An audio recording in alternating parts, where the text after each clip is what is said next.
ayan po, i-refresh lang natin.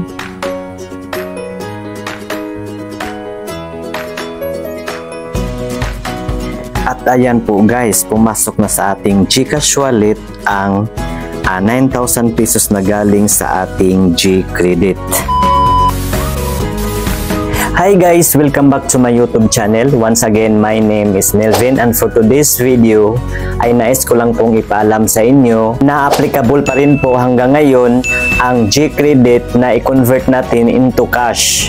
Ang last ko kasing pag-apply nito guys ay noon pang December 2023. So 6 months ago na po. May ilan po kasing nag-comment sa last kong video na hindi na raw gumagana. So sinubukan ko ulit ngayon. So ang date ngayon guys ay June 5, 2024. Tamang-tama, kailangan ko ng pera. Kaya lang may konting pagbabago po siya ngayon guys. Kaya sundan nyo lang po at tapusin ang bidyong ito dahil ipapakita ko po sa inyo actual ang aking pag-transact ulit. Disclaimer lang po, ang bidyong ito hindi po sponsored ng Globe or ng GCash guys ha. At hindi rin po ako agent dito guys. At mas lalong hindi po ako expert sa mga ganitong application. Nais ko lang pong ibabahagi sa inyo ang aking matagumpay na karanasan sa application na ito. Kaya kung may mga system error na po sa inyong application, ay direkta na lang po kayong makikipag-ugnay sa mga customer service staff ng company. So let's go! Bago po tayo magsisimula, sa mga di pa nakasubscribe sa aking YouTube channel at sa mga bagong pasok pa lang po, pakiclick nyo yung subscribe button na nasa baba at pakihit yung notification bell para updated po kayo sa tuwing may mga bago akong tutorial video na i-upload sa aking channel. Maraming salamat po. So let's start! Ito, panoorin nyo.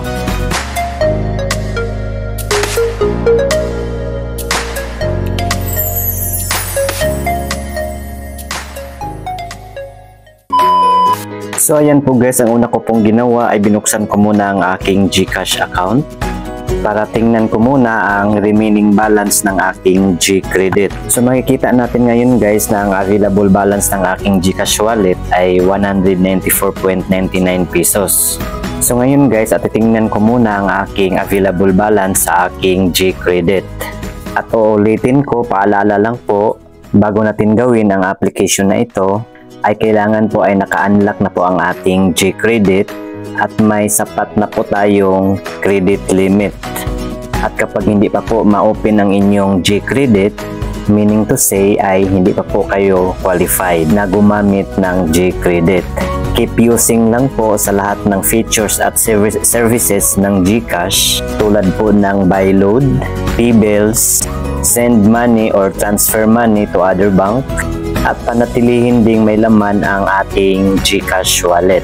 At marami pa pong iba para tumaas ang ating G-score nang sa gayon ay maging qualified po tayo sa G-Credit. So ngayon guys, tulad ng sinabi ko, i-check ko muna ang aking G-Credit balance. I-click ko lang itong borrow and then click G-Credit.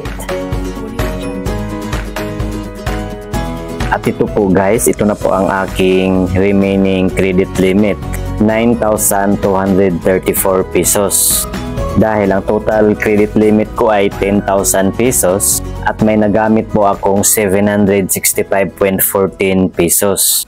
Kaya ang naging remaining balance ng aking credit limit ay 9,234.86 pesos. So ngayon guys, i-exit muna natin ito and then i-open po natin ang ating CIMB account.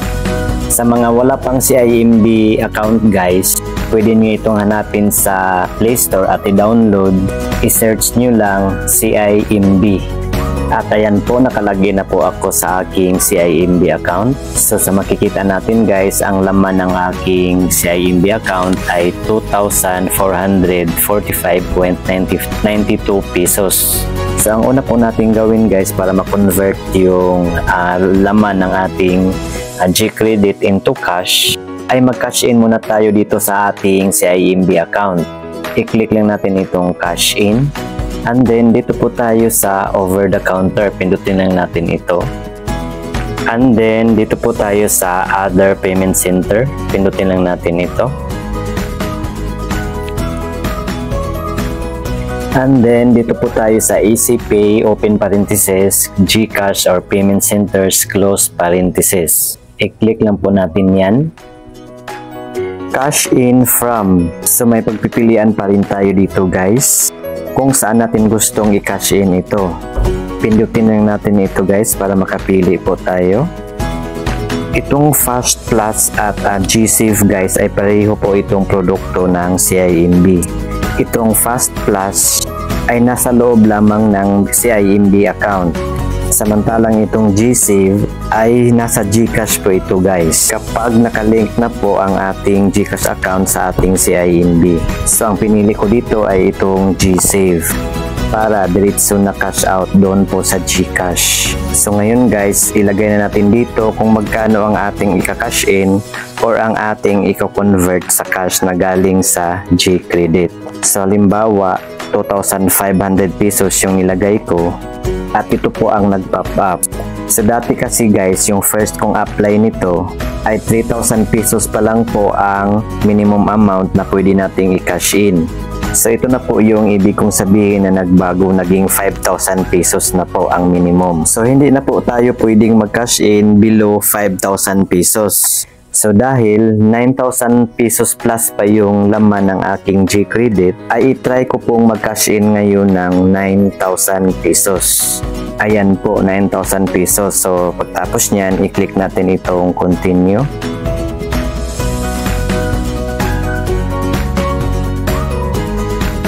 We sent you an email.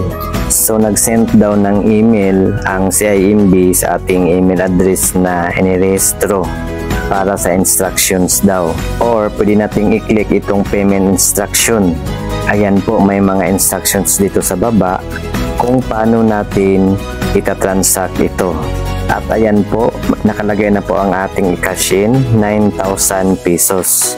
At ang dealer name ay DragonPay at may nakalagay dito na reference number at amount na 9,000 pesos. At ang description nito ay para i-cash in sa GSave Plus account. At may nakalagay dito na deadline guys. Kailangang matransact na natin ito within 24 hours. Dahil kapag lumagpas na ito ng 24 hours, ay mawalang visa na po ito. At paalala lang po guys, ang application na ito guys ay applicable lamang sa GCash. Dahil nasa GCash lang po ang G-Credit. May mga instructions din dyan sa baba guys. Pwede nyo rin po iyang basahin.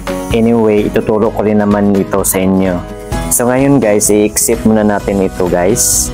I-open muna natin ang ating GCash account para kunin doon sa G-Credit ang 9,000 na ating i-cash in dito sa ating CIMB.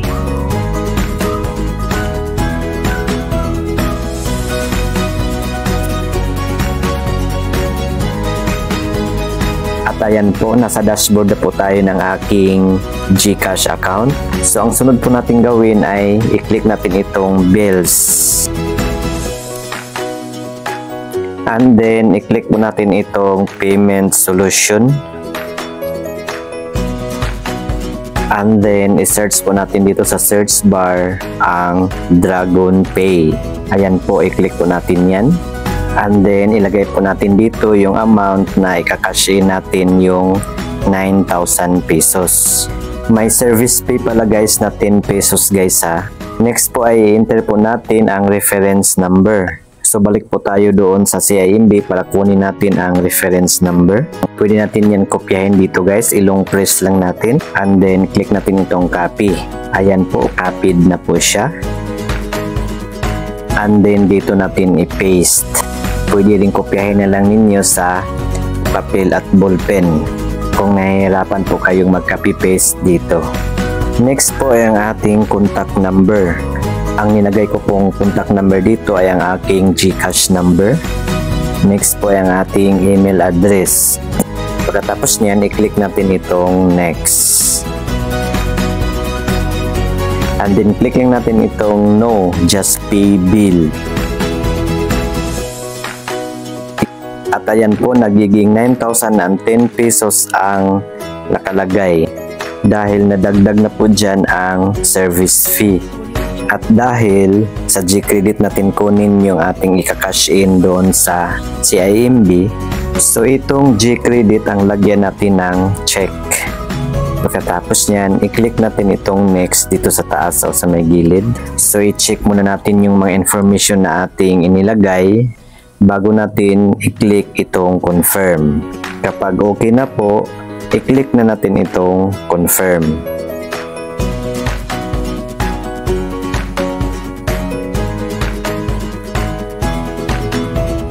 At ayan na po, payment receive. So pwede po nating i-save itong ating transaction guys para may receipt po tayo. So ngayon guys, i-close muna natin itong GCash. Balikan naman natin ang ating CIMB account. Kung na-cash in na po ba yung 9,000 pesos. At ayan po, ganun pa din yung laman guys. I-refresh lang natin guys, baka napasok na.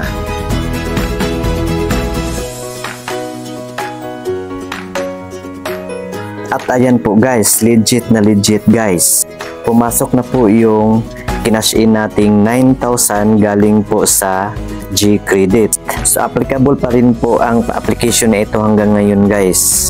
Yung 2,000 plus ko na laman kanina, na-add na yung 9,000 pesos ay nagiging 11,000 plus na po ang available balance sa aking CIMB. So ngayon guys, i-close na naman natin ito. Balik naman po tayo sa aking GCash account para i-check ang aking G-Save kung napasok ba ang 9,000 pesos. So punta po tayo sa aking G-Save.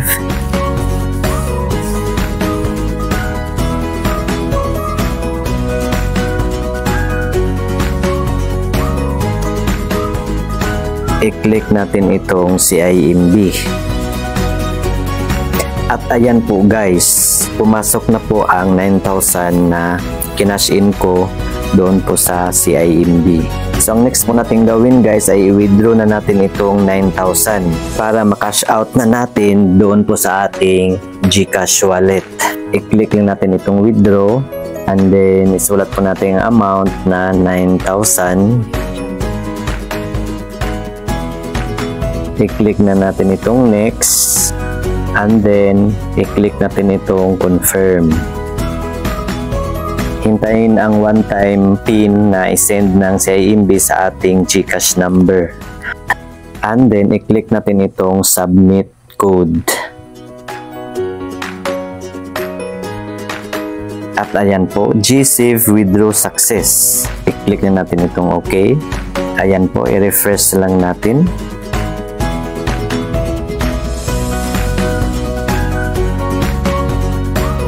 At ayan po guys, pumasok na sa ating GCash wallet ang 9,000 pesos na galing sa ating G-Credit. So ngayon guys, tingnan natin ang aking G-Credit limit kung nabawas na ba yung 9,000 pesos. At ayan po guys, nabawas na po ang 9,000 pesos. Ang remaining balance na lang po ay nagiging 224.86 na lang po ang aking remaining credit limit. So sa out of 10,000 pesos na credit limit ko guys, ito na po lahat ang nahiram ko. 9,775.34 pesos.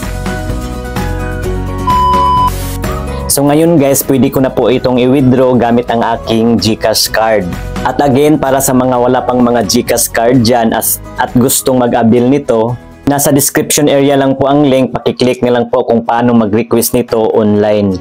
So yun lamang po guys, sana may natutunan po kayo. Paki-like na lang po sa video nito kung nagustuhan nyo at paki-share na rin sa iba para may idea din po sila. At para sa mga iba pa pong mga katanungan, pakisulat lang po inyong mga tanong dyan po sa comment section sa baba. So yun lamang po guys, maraming salamat sa panonood. See you again sa next kong tutorial video. Goodbye. God bless.